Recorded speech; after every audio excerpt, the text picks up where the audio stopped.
What is up, guys? So it's been a while since you guys have seen my 335i, and it looks quite a lot different than you last saw it. And there's a few good reasons for that. So after I replaced the turbos, the wrap was failing, so I peeled the wrap off. The car was so hideous, I didn't want to drive it anywhere. And then I did drive it, and then I blew the diff because the turbos made too much power. And so they did a whole M3 rear end swap, and I did a bunch of stuff, which I'll talk about in a separate video. But in this video, we're gonna get the car realigned, and we'll get the car somewhat drivable and kind of ready for the road. So the first thing we have to do today is raise the front of the car a little bit so it actually clears the alignment racks, because right now it's a bit too low. And also it's not blue anymore. We're back to the factory beige color, and I actually painted this myself in the backyard. Anyways. Well, my friends, there she is. Lots of cosmetic work to still be done. I still have to wet sand and polish this front bumper. If I had more time, I would have recorded a video on how I painted these. It turned out really, really well considering it was in my backyard with spray cans. If we check out the back, pretty much the same story as well. Looking pretty good. I also painted the diffuser and those kind of parts black. I do have that piece right over there, but the tabs are broken, so I don't want it to fall off on the road. I'll deal with that later. But there's such a lot of small things here and there. There's actually still remnants from the old wrap on here, and that's really annoying and kind of turned me off wraps. But yeah, this front fender definitely got the worst of it, but it almost looks like the adhesive actually stained the clear coat, so hopefully it polishes out. The whole car is due for a paint correction, which I will be doing on the channel myself. It'll be a learning experience, but it'll be well worth it. We also have this souvenir carbon fiber front lip, especially designed for the M3 replica bumper. It fits pretty damn well. And yeah, a few things cosmetically here and there we're missing. Need to put these back on, these roof rails. They're still wrapped in black, and unfortunately the wrap was just so far gone that it's almost impossible to remove. Got to put that piece back on. Also want to repaint all these things back to a factory gloss black. So yeah, lots of things to be done to this car before I can really drive it and have it look presentable. But as you can see, it's just way too low, and it scrapes on my driveway. It's just not practical. In fact, I scraped it when I was leaving an angle on my driveway just a couple weeks ago. So that was a shame, but I'm gonna put it in the parking lot over there, and we'll raise the front end and get the line. So hopefully it's 8:40 right now. I need to leave here by around, I think, 10. So let's get going. Shout out to Aiden for getting me this. Anyways, also installed some new BAV group halos over there because my old ones were kind of dead. All right, so first challenge of the day is, will it start? I've been in college for about 3 weeks since I've been home last, so kind of a gamble, honestly. Let's see. Good signs. Nice. This car is absolutely trashed in here. It's been like 2 years, probably even 3 years now, of just on-off disrepair. So it's time to get this thing back and ready to go. But like I said, it's been a minute.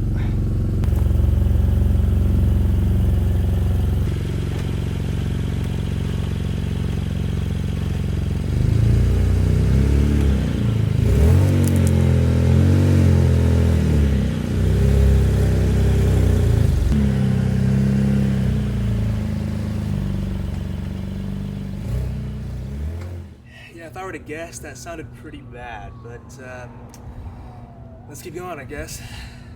Oh god, all the rat poop on the ground.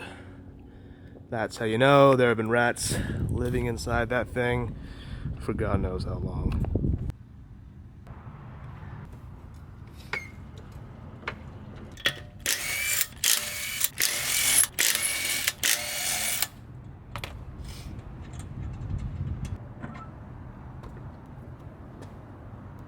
So here's what we're dealing with. We got a Megan Racing coilover over here.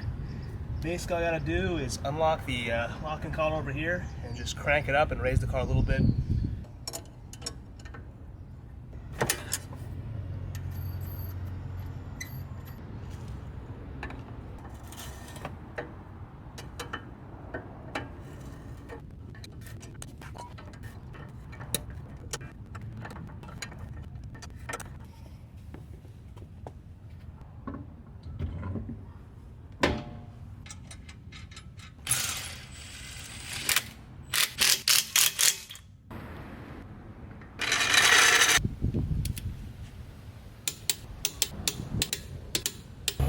So one of this car's biggest issues right now is I think there's an issue with one of the evap lines.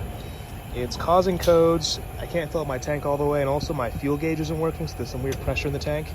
So the problem is I have no idea how much is actually in the tank right now because my gauge just shows half full almost all the time. So I'm gonna try and put in like 7-8 gallons and hope that's not too much. It also should be enough. So yeah, it's a painful lifestyle, but we'll fix it at some point. So I'm at Chewerks right now for alignment, and what's kind of funny is they make you stay in the car for the alignment. I've never experienced this before. So full custom alignment, it's going to be, so they don't have an M3 rear subframe now, and so that's going to be out of whack.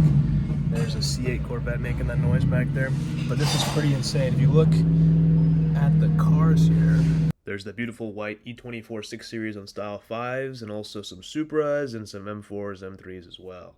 You can kind of see just how out of line my rear alignment was, which is pretty expected because I had all my control arms off the subframe, but now the car feels great. Well guys, just got back from the alignment shop. The drive back was fantastic. A little bit of traffic, but not too bad overall. 60-mile round trip. This car just drove 60 miles without a single issue. That might be the first time that has happened in like a year and a half. So I'm glad to have it back. Still some small things here and there. I got to get some new exhaust hardware and just small things, but we're almost there to getting this car back to being perfectly roadworthy. I'm saying roadworthy as if I'm not driving it right now, but as for what's next, I might take it out later today for some pics because I haven't really gotten pics with the new paint on the bumpers and stuff. I'll probably record a video on the whole subframe swap, and I also put an F8X carbon fiber drive shaft one piece that Drive Shaft Pro actually made for me and made it work. So there's a lot of cool new things going on with this car. I just haven't really talked about it because I haven't at the time.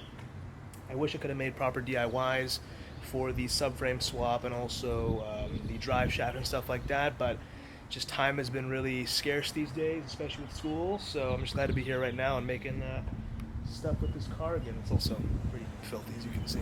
Oh yeah, and I should mention, if you like this hat with the embroidered check engine light, or this shirt with also the embroidered check engine light, check out the link in the description. It's my new website, staindustries.com, / and then I'll put the link in the description. I'm making this new clothing that's all BMW inspired, or also AMG inspired. So check it out. I got a lot of new stuff going on, and it's gonna be posting new stuff all the time. It's an Instagram account as well. I'll be posting stuff there, and also on my main sam.amg account. Pretty cool. I'm really excited about this stuff, so please go check it out for shirts, hoodies, hats, and even license plate frames and stuff like that.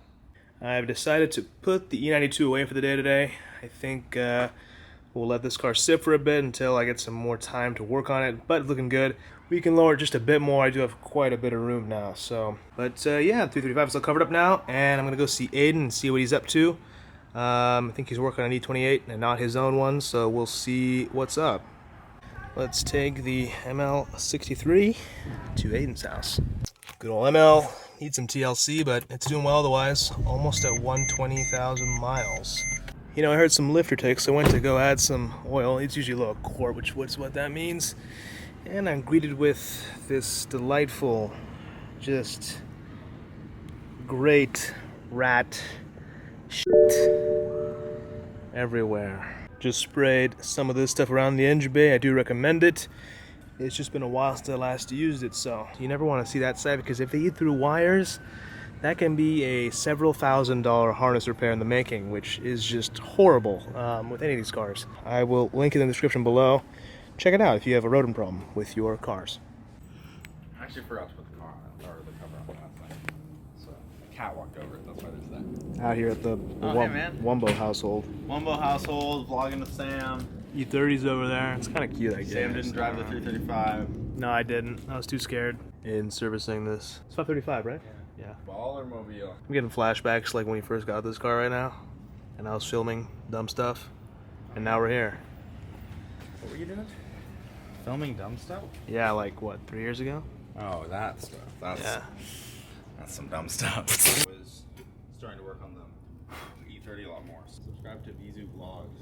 Yes. Suspended until further notice. Oh, man. Hey,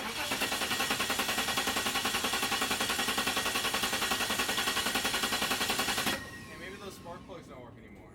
So, off to a great start. Well, we checked some plugs back here, and that sketchy looking thing seemed to be the culprit because now that's working. E30's looking pretty good. Jimmy wrapped it with Aiden, and that was wrapped to match this car you all know and love. Now, I posted about this car years ago when Aiden and I first were rebuilding it.